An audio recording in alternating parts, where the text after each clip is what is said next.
Programa Med Saúde, um oferecimento Arte Farma, tecnologia em manipulação, MHV Cardio, cuidando bem do seu coração. Olá, estamos de volta com o Med Saúde, que hoje tem o prazer de receber meu amigo Elzo Garcia Júnior, médico, pediatra, neonatologista, que vem falar para a gente de um tema sensacional: sala de parto e a recepção do bebê. O que os pais precisam saber. Elzo, primeiro quero agradecer a tua presença aqui, ter aceitado o nosso convite para vir bater um papo. Eu que agradeço. Fico super honrado aí por aceitar esse convite. Obrigado. Aliás, é um tema super que a gente discute hoje com muita frequência, né, Volpi? É muita dúvida, né? Principalmente quando é primogênito, o primeiro filho, então a gravidez, ela fica com muitas dúvidas. Bom, eu sempre tenho que aqui fazer o meu conflito de interesses. O Elzo é meu amigo de muitos anos, nós não vamos nem falar quanto tempo, né, Elzo? Porque aí já começa a revelar o que não pode ser revelado. Vamos só com aquilo que a gente pode falar para vocês. Elzo, eu pergunto já a importância da consulta pré-natal com o pediatra. Porque muitas vezes a mãe pensa assim, eu vou fazer o pré-natal, eu falo só com o obstetra. Sim. E é importante, então, ela também conversar com o pediatra, né? Sim, na verdade, Volpi, a importância dessa consulta do pediatra é a mãe saber o que esperar da sala de parto.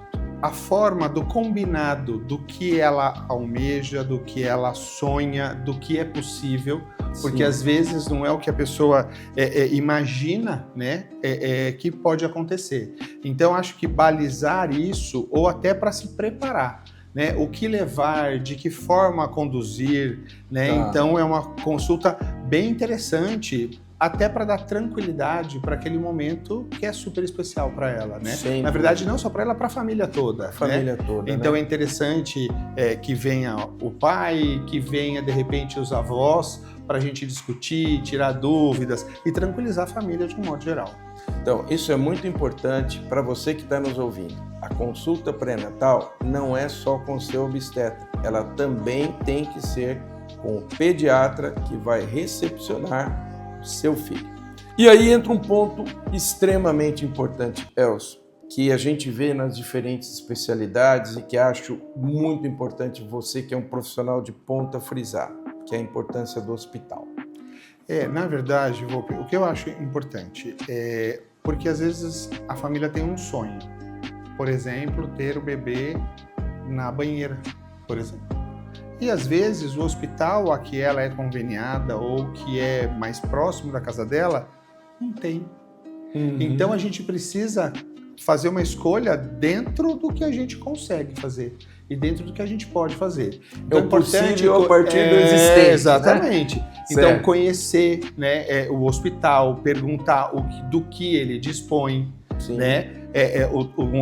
Eu coordeno um hospital, uma UTI neonatal dentro de um hospital que a gente não tem banheira.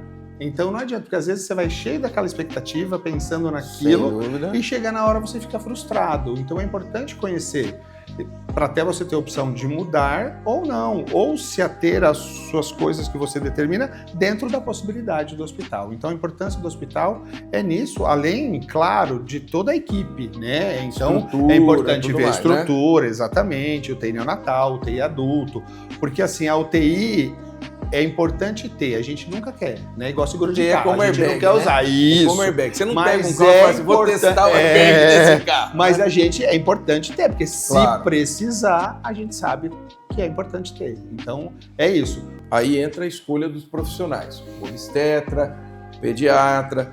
Muitas vezes nesse esquema de plantão, pode não ser o plantão do pediatra que você quer. Então, exatamente. Eu queria que a gente conversasse um pouquinho para esclarecer quem está nos ouvindo a importância de tudo isso estar combinado antes, para que você seja atendido por aquele profissional ou por aquele grupo de profissionais que estava te acompanhando, né? Senão fica meio esquisito, né? É que a gente sabe que não é uma realidade, né? Se você vai fazer um parto particular, você leva a sua equipe, que você já previamente contratou e previamente conheceu. Mas a gente sabe que não é a grande maioria, né? Mesmo dentro dos convênios ou dentro do SUS, né? O que a gente tem falado muito é assim, ok, de repente você até não vai conhecer e não vai levar sua equipe pré-programada, mas que você conheça o hospital, que você conheça a estrutura e que você discute o seu desejo nesse momento de conhecimento. Ou no início, entrou em trabalho de parto, você foi num hospital, seja o universitário, seja que atende SUS, converse com a equipe que te recebe, né? E proponha o seu desejo. E eles vão falar se é possível, ou de que forma é possível, ou até onde é possível. Certo. E daí você também já vai ficando muito mais tranquilo. Então é importante, claro, toda equipe tem que ter um obstetra, né? Tem que ter um pediatra na sala de parto, o corpo de enfermagem, quer dizer, então isso vai ser básico, mas é importante você colocar os seus desejos, né? E daí você vai ficando mais tranquilo e mais seguro também. Certo. Eu te pergunto, Elzo, qual é a definição de nascimento? Isso é uma coisa, foi ótima a sua pergunta, é uma coisa engraçada, porque todo mundo acha que na hora que o bebê saiu a cabeça é a definição de parto, e não é, né? Daí você fala assim, nossa, mas isso é uma bobagem, porque o desprendimento do bebê todo, se ele nasceu de cabeça, é o desprendimento na hora que sai o pé, né? Se for do pé, que é menos comum, é na hora que desprende a cabeça. Por que isso é importante? Por causa do clampeamento do cordão. Então a gente precisa saber exatamente o momento do nascimento, que é o desprendimento total do bebê, para a gente marcar o tempo do clampeamento do cordão. Então é uma coisa que é super importante, que a gente vai ver que isso vai ajudar a gente no futuro, até para introduzir o ferro ou não introduzir o ferro, que momento introduzir, na verdade introduzir a gente vai introduzir sempre, mas em que momento. Então é super importante a gente ter esse tempo de forma correta. E eu te pergunto, Elzo, quanto tempo depois do nascimento, ou seja, que ele desprendeu todo, qual é o tempo mínimo e máximo para o clampeamento do cordão? Então, Volpi, isso tem assunto tido bastante... de muito controle. Eu estou espremendo o Elzo aqui, ele é meu amigo, mas eu estou espremendo ele aqui. Na verdade, o que acontece? É mais ou menos controverso. A literatura é muito clara, né? Eu sou instrutor do curso de reanimação neonatal da Sociedade Brasileira de Pediatria e ela deixa muito claro que é o maior programa de reanimação neonatal do mundo. Que bacana, hein? Então, olha que legal. Ele determina que, assim, a partir de 60 segundos. Ou seja, no mínimo um minuto da hora que nasce. Da hora que nasce para clampear. Isso, bebê, nós estamos falando de bebê em boa vitalidade, sim, em boas condições. Bebê de termo, acima de 34 semanas, bebê em boas condições. Ok. E assim, na verdade, a literatura fala de 1 a 3 minutos. Que pode ser 1 a 3 minutos. Isso. Você que está nos ouvindo. No mínimo 1 até 3. Okay. Isso. Por que a gente determina 1 minuto? Porque não faz diferença. Entre clampear com 1 minuto, com 2 minutos ou com 3 minutos, ele não faz diferença. Não faz diferença no quê? Na porcentagem maior de hemoglobina dentro das 24 horas e na anemia tardia do bebê, que a gente sabe que todo bebê tem anemia. Quando o clampeamento é imediato, ou seja, o neném não nasceu bem naquele momento, a gente inicia ferro com 3 minutos. Com 3 meses, desculpa. Ou se ele nasceu bem e se a gente clampeou tardio, a gente faz com 6 meses. Quando muitas vezes a gente não tem essa informação da sala de parto, então a gente acaba introduzindo no terceiro mês de vida o ferro e vai até 2 anos. E o que muda é a miligramagem. E o clampeamento, por que não pode ser muito mais tarde? Porque ele causa outros problemas. Ele pode levar uma policitemia, que pode levar a hipoglicemia, ela pode causar uma CIVD, uma coagulação intravascular disseminada depois desse período. E quanto mais tempo, com 2 ou com 3 minutos, pior a icterícia. Então, às vezes, o bebê tem que voltar para reinternar, para fazer fototerapia, porque hoje está contraindicado o banho de sol para criança com menos de 6 meses. Que ele já não ajudava na icterícia, já fazia um tempo a gente já sabia, apesar da orientação. Mas hoje ele está proscrito. Então, banho de sol só acima de 6 meses, com protetor solar. Então, não adianta. Então, a gente faz o clampeamento com 1 minuto, que a gente resolve o problema da anemia, sem expor o bebê a maiores riscos. Poxa, muito interessante essa informação que o Dr. Elzo está trazendo para você que está nos assistindo aqui no Med Saúde. Agora nós vamos entrar num tema polêmico. Então eu brinco que tem perguntas que valem $1 milhão, outras que valem 5 e tem algumas que valem 10. Ô Elzo, e eu te pergunto, quem que deve assistir o parto? Olha... O Elzo vai falar assim, agora eu tô questionando se o Volpi é meu amigo mesmo, né? Na verdade, Volpi, é assim, eu acho que a escolha do hospital é nesse sentido pra gente ver. Tá. Porque às vezes a pessoa quer que vai a família, né? O marido, a mãe, a doula, o fotógrafo, e às vezes você não tem espaço físico. Tá. A gente não pode esquecer que normalmente é um centro cirúrgico, então tem uma parte que tem que ter estéreo, né? Claro. Então, outra coisa, a gente precisa manter a temperatura ambiente entre 23 e 25 graus em relação ao bebê. Então não pode ter uma circulação muito grande de pessoas, não pode ter abrir e fechar de portas, a gente tem que manter, tanto é que tem que ter um termômetro de ambiente na parede para a gente medir isso, porque a hipotermia em recém-nascido é muito grave, né? É um preditor de morte a hipotermia. Então a gente tem que manter a temperatura do bebê, né? Então, do ambiente, então não adianta ter muita gente. Claro, quem tem que estar lá, quem realmente vai dar suporte, né? Para essa gestante, para essa parturiente. E assim, e uma outra coisa que um dia eu ouvi, eu achei até meio estranho, mas depois eu vi que a pessoa tem razão. O pai não pode tentar aprender a fazer parto nesse dia. Ele tem que ser pai. Ele tem, exato. Ele tem que entender que se ele quer fazer parto, ele vai ter que ter um outro modelo para poder fazer o seu treinamento. Exatamente. Ali não é hora, né? Ali é hora de ser pai, de dar suporte, olhar o seu bebê, e é isso. Então, legal. É importante, quanto menos, o menos é mais nesse momento, né? De tranquilidade, não ter agitação, de ser tranquilo. Excelente. E eu pergunto agora para você, essa pergunta vale 5 milhões. Qual a importância do pediatra na sala de parto? Mas essa resposta o Dr. Elzo vai dar no segundo bloco desse programa. Não saia daí, nós já voltamos.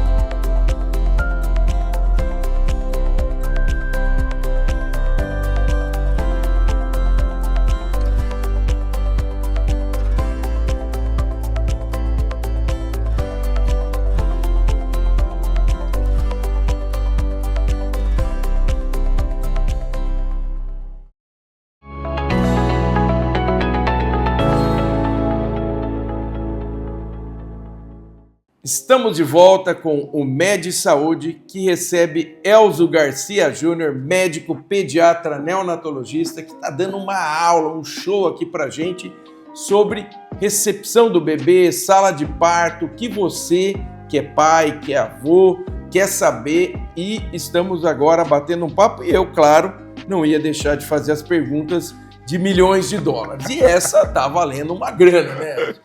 Qual a importância do pediatra na sala de parto, Elzo? Então, Volpi, é assim, nós temos um Brasil enorme, são muitos Brasis, são muitos Brasis dentro de um Brasil, acho que todo mundo é um chavão, mas é verdade. Então, assim, nós temos uma lei estadual que é obrigatório o pediatra em sala de parto, mas aqui em São Paulo. A Sociedade Brasileira de Pediatria, ela pede para que tenha, né, um pediatra na sala de parto, mas isso não é a grande realidade.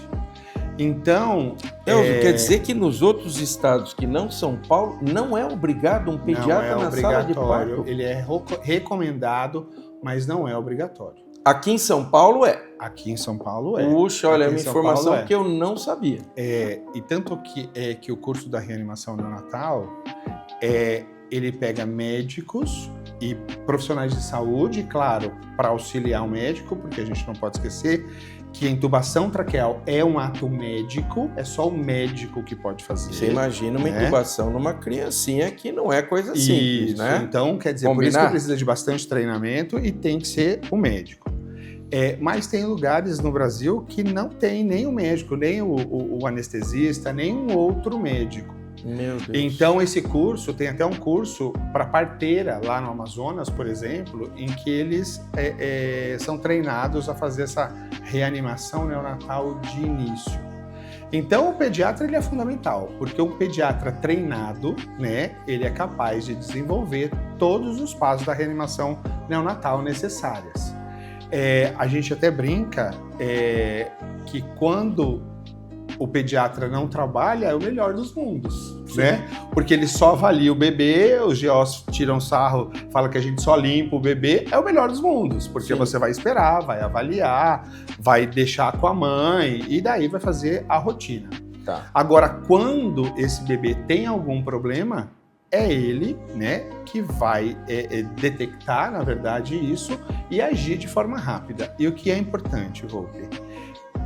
A cada 30 segundos, na demora de dar assistência para esse recém-nascido que ele precisa, aumenta em 16% o risco de lesão cerebral e ou morte, independente da idade gestacional. Nossa, cada meio minuto estamos acrescentando 16% de chance de lesão risco. Cerebral? Isso. Meu Deus do céu! Por isso que é importante esse pediatra, ou seja, o médico, mas de preferência o pediatra, que seja treinado para isso, né? O nascimento, ele é o momento mais crítico da vida da pessoa, na verdade, né? Porque a transição feto recém-nascido, que vai até 28 dias, é a transição mais complicada. E os primeiros momentos, não estou falando nem minutos, né? Porque teoricamente um bebê que nasce muito mal, com um minuto ele tem que estar entubado, teoricamente. Tá. Né? Então é muito complicada essa transição. Por isso que tem que ter uma pessoa super experiente, né? Treinada para fazer essa reanimação neonatal. Porque o que é interessante, né? Se nós pensarmos de um ponto de vista maior, né? Na verdade, até que isso aconteça, eles eram uno, né? A mãe e o bebê. Sim, e depois você está criando uma situação em que você está separando. Mãe é uma coisa, bebê é outra. Sim, então você está separando uma coisa que era una em dois pedaços. Sim, sem dúvida. E aí, evidentemente, que esse é um momento extremamente vulnerável. Sim. E quando vai bem, mas quando não vai bem, não vai bem mesmo, né? Exatamente. Elcio, e eu te pergunto, como é que é conviver com esse estresse? Porque, veja, você está o tempo todo à mercê de coisas que podem, a qualquer momento, sair de um plano tranquilo e entrar num plano muito complicado. Eu acho, Volpe, que na verdade é um pouco de treino, né? Então você vai acostumando. Quando você termina a pediatria, a neonatologia é uma subespecialidade da pediatria.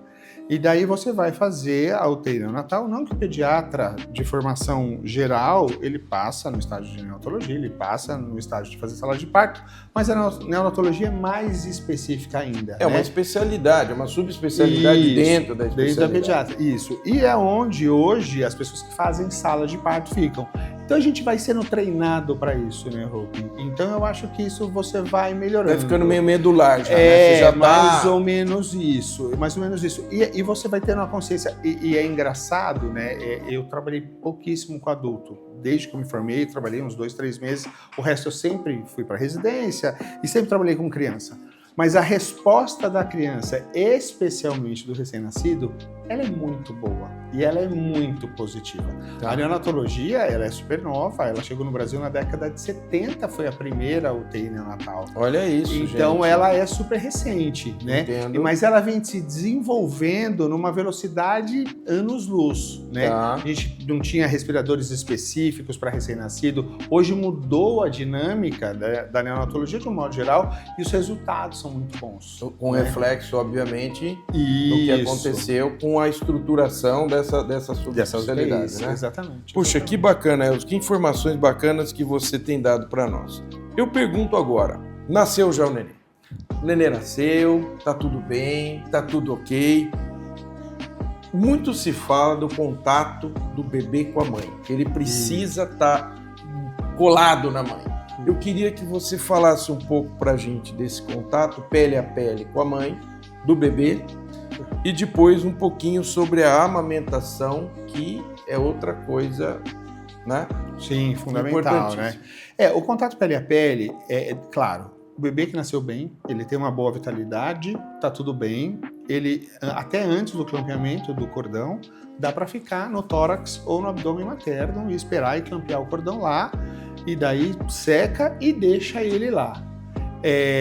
Claro, você vai avaliando sistematicamente esse bebê e ele pode ficar e o bebê inicia a amamentação. A Sociedade Brasileira e Americana de Pediatria recomenda a amamentação na primeira hora de vida. Olha, primeira hora de porque vida. você já inicia, né? Como você inicia a colonização bacteriana no bebê naquele momento, então ela vai começar a ser colonizado pelas bactérias que habitam na mãe, que é a de casa, entendeu? Sim. Então é fundamental isso. E além da amamentação, que aumenta o vínculo, né? É o melhor alimento, a gente não discute. Então, quanto mais precoce, mais o cérebro da mãe vai entender a necessidade, mais cedo vai vir o leite. Então, é fundamental. Na cesariana, às vezes a gente tem um pouquinho de problema em relação a isso. Nem todos os hospitais eles conseguem ter uma dinâmica tão fácil, mas é possível em qualquer lugar, em qualquer tipo de parto, que faça a mesma coisa do contato pele a pele.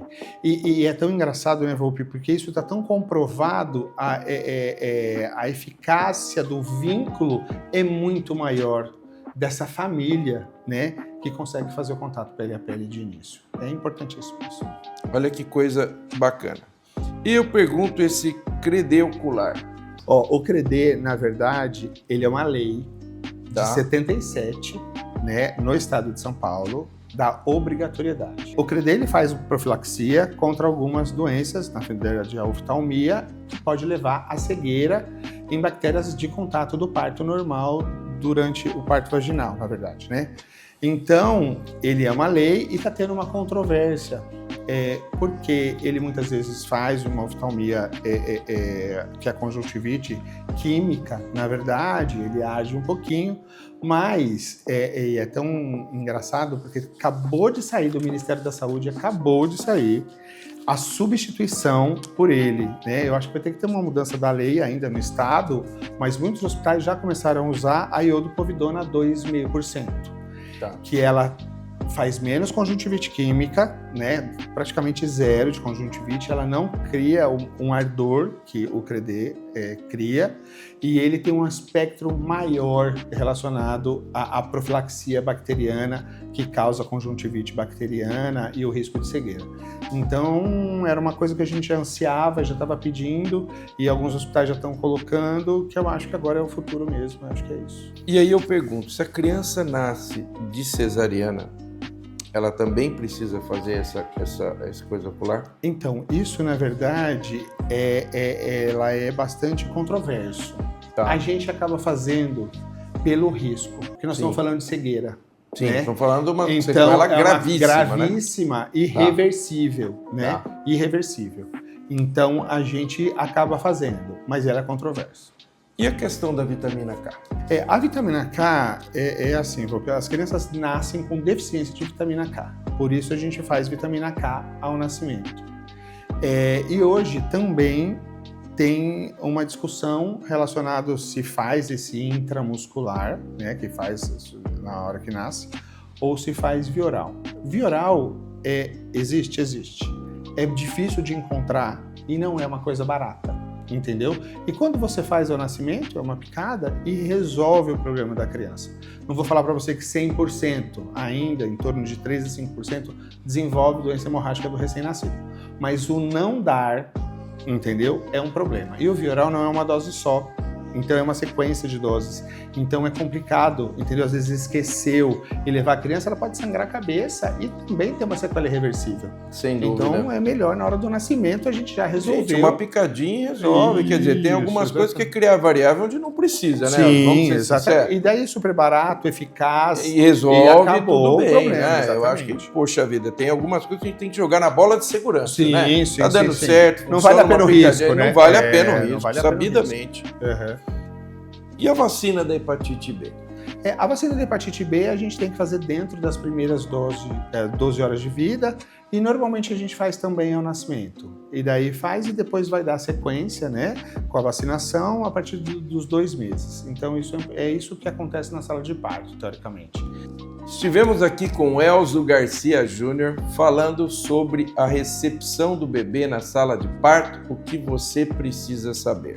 Estou finalizando com ele esse primeiro programa, pedindo para que você não esqueça, canal 25 ou 525 NET. mas eu prometo que eu não vou deixar ela embora e nós já vamos gravar o segundo programa, que com certeza vai ser tão bom e tão maravilhoso quanto esse primeiro. Nós esperamos você. O Med Saúde é o seu encontro semanal com a saúde. Programa Med Saúde, um oferecimento Arte Farma, tecnologia em manipulação, MHV Cardio, cuidando bem do seu coração.